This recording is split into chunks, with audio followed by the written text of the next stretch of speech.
Então, continuando nossas aulas, agora a gente vai falar sobre a velocidade média de uma reação. Consiste na variação da quantidade de um reagente ou produto em um intervalo de tempo. Ou seja, a gente vai ver o quanto dessa substância vai reagir durante um pequeno intervalo de tempo. E aí a gente tem alguns fatores que influenciam nessa velocidade. A primeira são as condições, ou seja, a afinidade química entre os elementos que estão os elementos em questão, o contato, ou seja, uma superfície de contato, e a geometria favorável. Ou seja, lembra o desenho das moléculas e tudo mais, como é que elas se comportavam, se ela é plana, se ela é angular e tudo mais. Isso tudo vai influenciar na velocidade da reação. Outros fatores que influenciam é a concentração dos reagentes, a temperatura e a superfície de contato. Um catalisador é a substância que é capaz de reduzir a energia necessária para que a reação ocorra. Ou seja, basicamente, quando a gente coloca um catalisador numa reação para ver uma velocidade, a gente está dizendo que a gente está colocando uma substância que vai ser capaz de acelerar aquele processo de reação. Entenderam? Então, continuando. A velocidade média de uma reação vai ser a quantidade. O que seria a quantidade? Pode ser grama, pode ser mol por litro, dividido pelo tempo. O tempo pode ser em segundos, em minutos, em horas, em dias, anos, meses, não importa. Então, tempo, né? Lembra que são das unidades. E aí, como é que a gente vai fazer? Bom, professor, o que é esse triângulo aí de vermelho? Eu coloquei ele de vermelho para deixar bem destacado. Toda vez que vocês verem o delta, ou melhor, na maioria das vezes, principalmente se for na física, vai ser final menos inicial. Ou seja, como é que eu vou fazer aqui a minha variação na minha quantidade de substância? Eu vou pegar o final da minha substância menos o inicial. E o tempo é a mesma coisa, seu final menos o inicial.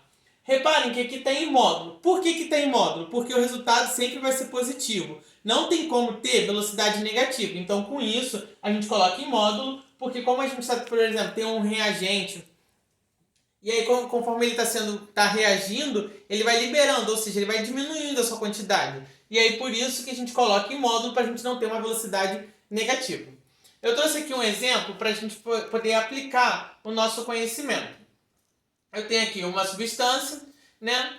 Aqui na sua forma estequiométrica. E aí eu estou dizendo que a minha velocidade... Eu quero calcular a minha velocidade média do consumo de ar de 0 a 300 segundos. E aqui nós temos a velocidade de reação, né? Que é o que a gente vai descobrir, com mol por litro. Ou seja, aqui temos as unidades conforme a substância está reagindo de acordo com o tempo. E aí, vamos lá, aplicando a fórmula, eu tenho que então a velocidade média é igual à variação da quantidade, né? Ou seja, 0,18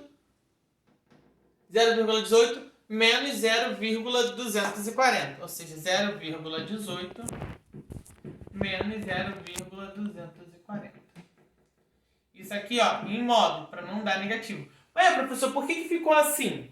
Porque eu lembro que eu falei final, ou seja, final, meu terminho final, menos o meu inicial. Porque a variação sempre vai ser assim, final menos inicial. Ou seja, final menos inicial. Então vai ser final 300 menos 0. Então a minha velocidade média de reação vai ser a subtração disso aqui. E, professor, tem dificuldade de fazer essa continha. Então vamos lá, 240 menos... 0,240 menos 0,18. Vírgula embaixo de vírgula. Professor, mas ficou faltando alguma coisa ali. Então, eu vou completar com 0. E aí, 0 menos 0, 0. 4 menos 8, não dá para diminuir. Vou pedir emprestadozinho aqui. Então, 4 menos 8, 14 menos 8, né, vão 6. E aqui 1 menos 1, 0, vírgula embaixo de vírgula. Então, fica 0,060. Bom, ou, como é melhor descrever, 0,06. E o sinal? Bom, como aqui é negativo, o sinal ficaria negativo. Mas como a gente está trabalhando em módulo, então o sinal vai ficar positivo. Então aqui vai ficar 0,06. 300 menos 0, 300. Bom, tem várias maneiras de resolver isso. Eu vou trabalhar com notação científica, que eu acho que é mais fácil de resolver se não for utilizar a calculadora. Eu tenho dois zeros, ou seja, tenho duas casas. Uma duas casas. Então, eu vou ficar com 6 vezes 10 a menos 2, que é a mesma coisa que está escrito ali. E o 300, eu vou colocar que é 3 vezes 10 ao quadrado. Bom, como nós só temos multiplicação, eu posso simplificar um número de cima com um número de baixo. Né? Dividir. Eu tenho que a velocidade média é igual a 6 dividido por 3, 2. Tá, professor, e os outros lá? Bom, o que eu faço? Quando a gente tem potências de mesma base numa divisão, a gente repete a base e subtrai os expoentes. Então, eu vou ficar com vezes 10 menos 2 menos 2. Ou seja, a minha velocidade média vai ser igual a 2 vezes 10 elevados a menos 4. Ou andar 4 casas para a direita.